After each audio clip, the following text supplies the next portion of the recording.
What is up, my friends, and welcome to the UFL Week in Review, one of the longest running UFL podcasts in human history. This week, we dive into the electrifying and disappointing outcomes of UFL Week 5, from score recaps to in-depth daily fantasy analysis, betting insights, how we did in all things fantasy football. Stick around for our pick'em results, the week's top awards, and of course, a special segment on my experience at the DC Defenders game, also seeing Mercy Me in concert. So we have all that. Make sure you hit the like and subscribe button, and let's get started. USFL is in business. The USFL is underway. There's no doubt spring just got stronger. All right, we got our UFL Week 5, the San Antonio Brahmas 25, Arlington Renegades 15. We picked the Brahmas over and the Brahmas, and we hit the spread and the money line correct, but the over-under is no. Birmingham Stallions, Houston Roughnecks, Birmingham 32, Houston 9. We knew this was going to be, we've gotten it so far, feeling it, but we got the spread and the money line correct, but the over-under was no. We thought Birmingham Stallions put up points, but the Houston Roughnecks did not, only 9 points. So we missed on the over-under.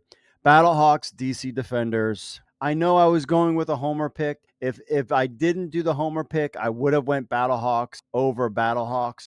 Would have been my pick, but I got the over-under correct, but the spread and money line, that was a total homer pick. I just didn't see that. I didn't think the DC Defenders would be that bad. That was a bad game. Michigan Panthers, Memphis Showboats. Michigan Panthers 35, Memphis Showboats 18. It's not letting me scroll here. Okay. I got the over-under correct, but the spread and money line, I was really thinking Showboats were going to come out, but I think the Panthers are a better team. I actually think now that the Panthers would be vying for a playoff kind of, I think that they have a shot at the playoffs with the DC Defenders. I think you got Birmingham Stallions number 1 in the USFL division, the St. Louis Battlehawks number 1 in their division, and I think it's going to come down to the Michigan Panthers and San Antonio Brahmas, with the DC Defenders trying to make their way in one of those 2 spots remaining. If DC loses to San Antonio, then I think we kind of know that it probably will be Michigan, San Antonio, St. Louis, and Birmingham Stallions. But we'll just have to keep an eye on that. It's a big game for the DC Defenders this weekend. It's basically a must-win. They have to win to stay in the playoff hunt. Otherwise, they are in trouble. How did our daily fantasy do? Well, neither team did well. Quentin Dormady only got us 9 points. Should have started Adrian Martinez. When he plays, put him in the lineup as a safe bet. Mark Thompson, I thought he would get a lot more run. Again, also against the Birmingham Stallions. He only got 11 yards. Ja'Cour Pearson, okay. I mean, I guess if a guy gets close to 10, that's okay. Ja'Cour Pearson, he got 43 yards on 3 catches. It was Hakeem Butler day against the DC Defenders. Tyler Vaughn's 45 yards on 5 catches. He got 9.5 points. Marcus Sims, 37 yards. He got 5 points. Kelvin Harmon, DC Defenders, the only bright spot, he got a touchdown, 13 points, and the Stallions defense got 9. Top guy in the league. None of these lineups hit anything. Let's see. He got AJ McCarron, who I wanted to start, but I couldn't because I'm a homer pick. Darius Victor has done nothing all season. He got 5.8 points. He had Hakeem Butler, 36.70 points, 147 yards, 6 catches, 2 touchdowns, plus an extra point, 1 point, and then an extra point for 100 yards plus. He had Amari Rogers from the Birmingham Stallions that got him 2 points.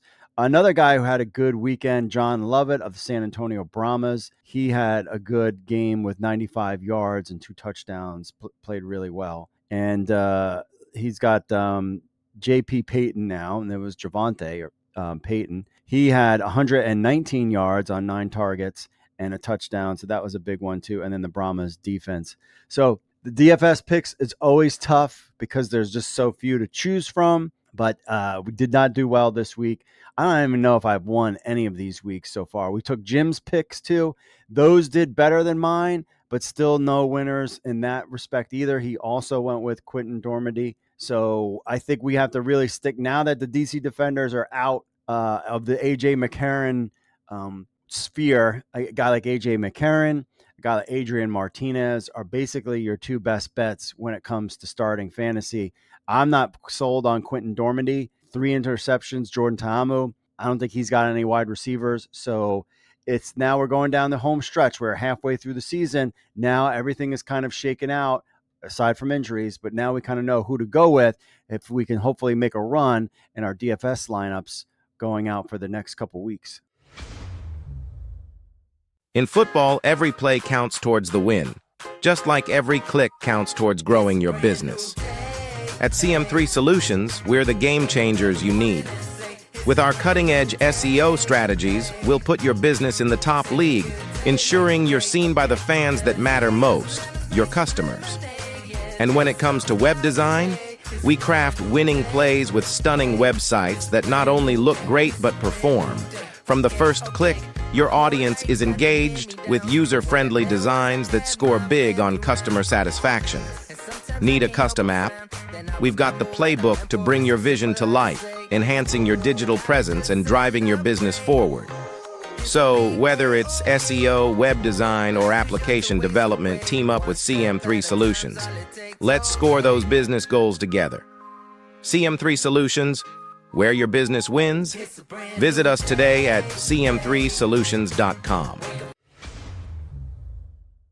All right, we have our fantasy football stuff. You could see on the top players on UFL on News Hub Fantasy.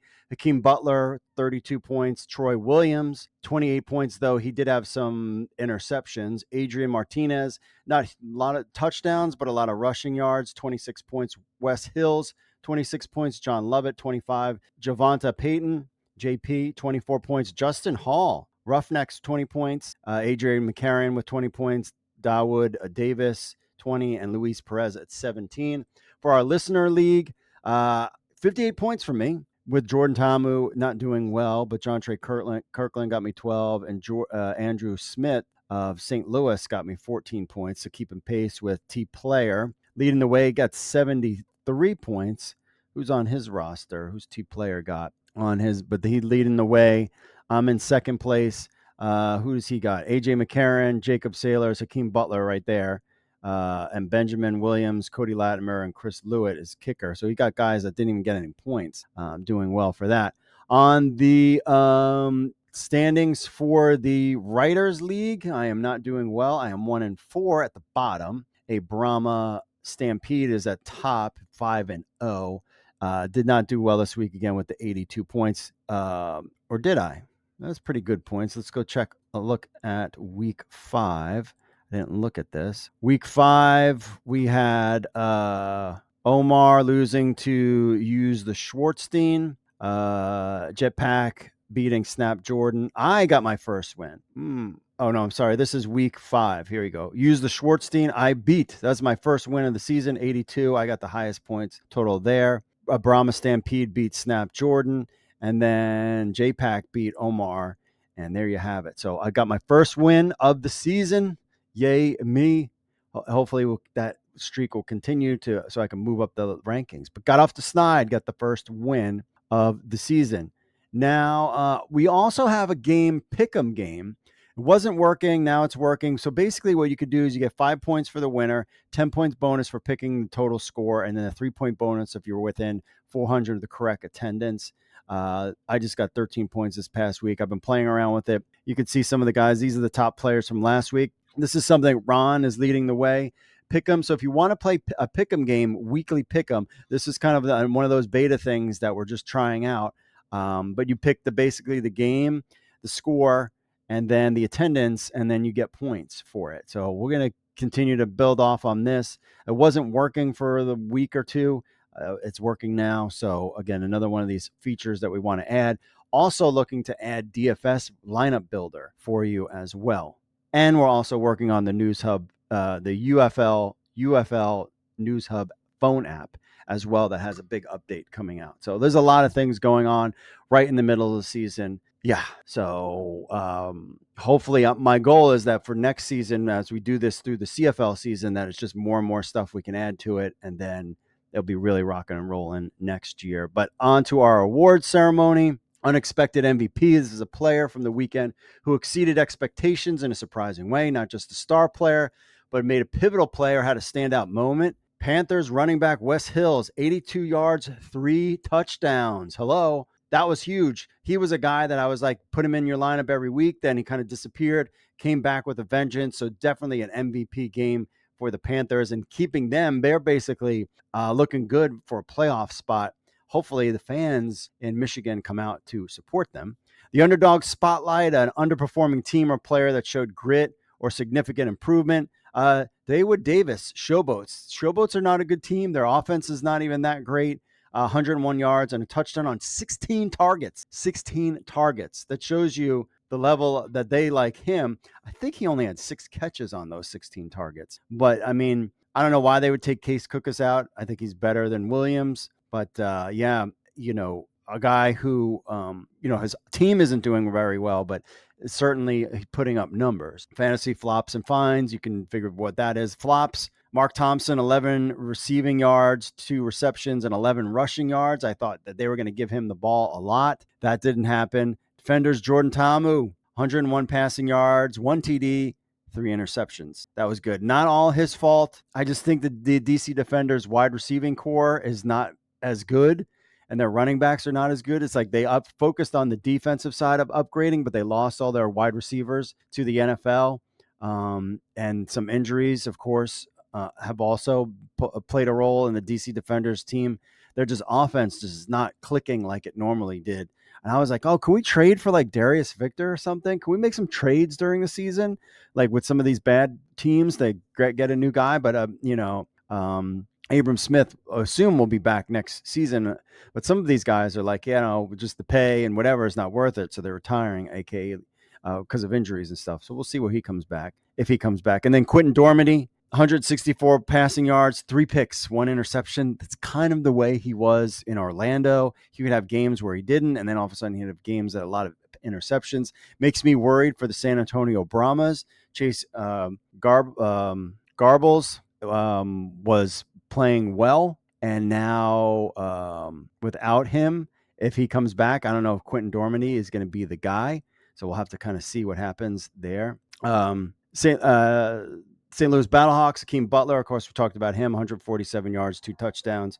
Adrian Martinez, 155 passing yards, 138 rushing yards, and he doesn't even play every game. I think they should stick with him throughout the rest of the season, but I have a feeling where they're just going to go back and forth. And John Lovett, 95 yards and 2 touchdowns. What the football? Dedicated to the most bizarre and unexpected moments from the weekend. The DC Defenders. And then it just collapsed in the fourth quarter. It was just not a good game. They were in it again, but drop passes were a thing. And, a couple of those things during the first half, they were in it in the first half, and then the wheels just came off in the fourth quarter, and they've been struggling on offense. We've talked about the need for wide receivers. They're dropping balls. I don't think it's all on Jordan Ta'amu. I heard fans as I'm walking around, of course, they always blame the quarterback or fire the head coach or fire the offensive coordinator. I think it's more about the wide receivers just not catching balls or getting open like they did last season. So we'll have to see if Vaughn and team can turn it around and Reggie Barlow can turn it around. They're going to need to this weekend against the San Antonio Brahmas for sure. But Quentin Dormady, I'm not too worried about him. 3 interceptions, DC Defenders defense. Got some ballers on defensive side of things. Maybe they get a little healthy. Got embarrassed at home. Now it's time. And again, St. Louis is a great team. What can you expect? I was like, how come the DC Defenders couldn't have gotten Ja'Cour Pearson? And just having him alone would have been a huge difference. But they have all the best wide receivers. They have their stacked. So it's not shocking, but we will see we'll see how the DC Defenders do this week. All right. Now here's a behind the scenes look about our weekend at the DC Defenders game. And of course, with my t-shirt here from the Mercy Me concert. So check this out. What is up, my friends? We are about to head out to Audi Field for the DC Defenders game. Remember, if the DC Defenders win, you got to give blood. I already did it once. It's a little chilly right now, but it's supposed to be in the 80s. It's supposed to be really nice out. And we're very excited to get to game 2. Cacaw is not the law in our house, my friends. Cacaw yourself. Go call yourself, because DC's coming. Let's go. All right, we were downtown. Game 2. Nice out. Not as crowded, but it's 10:30 in the mornings. Got my lovely wife here for game 2. She's got a good thing. She got her fingernails painted. It was very exciting. We needed to wait for that. Also, what's going on after this game? We're actually going to a concert. Who are we seeing? Mercy. Seeing Mercy, yeah, a Christian concert after this. So we got a full day ahead of us, but starting off hopefully with a win against St. Louis. But first stop is Walters.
We were just discussing how our seats,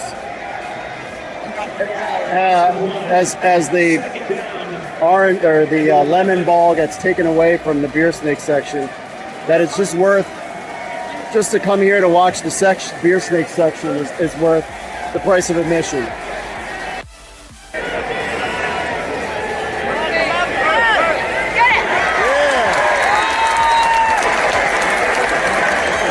Well, 36 seconds left. It is the first time DC Defenders have lost at home. They did not play well. You can't get blood now. They didn't win. You can't get blood. 45-12 with 36 seconds. Hold on. We'll see if they score again on the 2-point conversion. No. Nope. So the first ever historic loss at Audi Field for the DC Defenders. And then we got next week, San Antonio. So that's even going to be tough, too. But St. Louis is good. But I think for the league to be successful, they also need a good DC franchise. So we'll have to find out. But not a good game. Now on to our next adventure.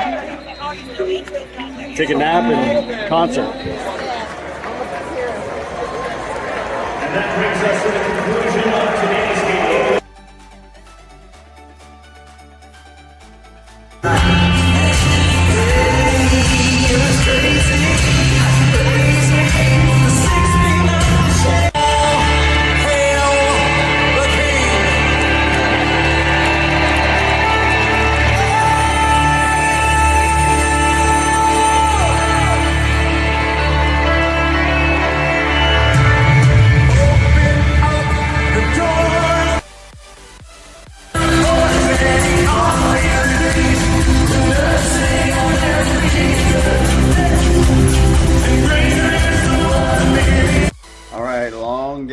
Back at home, I got my Mercy Me shirt, got little clips of Mercy Me, News Boys, and David Leonard. Good concert. It was a long day. My wife made it through. She's a trooper. She was able to, we got a hotel. She got a chance to rest a little bit, met up with friends, hit the concerts, then we're back at the hotel to kind of relax and sleep, and then made our way home. But DC Defenders, that was an ugly game. But we were able to go to a concert after that. This weekend is going to be huge. San Antonio Brahmas. If the DC Defenders want into the playoffs, they're going to need to win this game. But overall, it was a great crowd. It was always fun. That was kind of the worst game we've ever seen DC play. We'll see how they bounce back this week. But yeah, I got my shirt. And if you ever get a chance to go to a Christian concert, I highly recommend it. It's very emotional given the stuff that's going on with my wife and her cancer. And but it was a lot of fun to be able to do both events. So yeah, so enjoy the week, because this weekend is going to be huge for the DC Defenders. All right, my friends, that's it for this week's show. We got back Thursday, hopefully some special guests. You're not going to want to miss Thursday's show. Halfway point of the season is now here. I want to know for the next show, who are your midseason MVPs and who is the most disappointing team in the UFL. I want to know that. So who are your kind of, let's forget about the disappointing team. Let's focus on the positive. Who are your MVP, offensive and defensive MVPs? Let us know in the comments. Let us know. Shoot us a message, podcast@uflnewshub.com. We'll talk about them on the show. We'll post that stuff on social media this week. And so stay tuned for Thursday's show. I'm hopeful it will be a special one indeed. All right, that's it for me, folks. Make sure you like and subscribe to the channel. As always, God bless, and I will see you all on Thursday.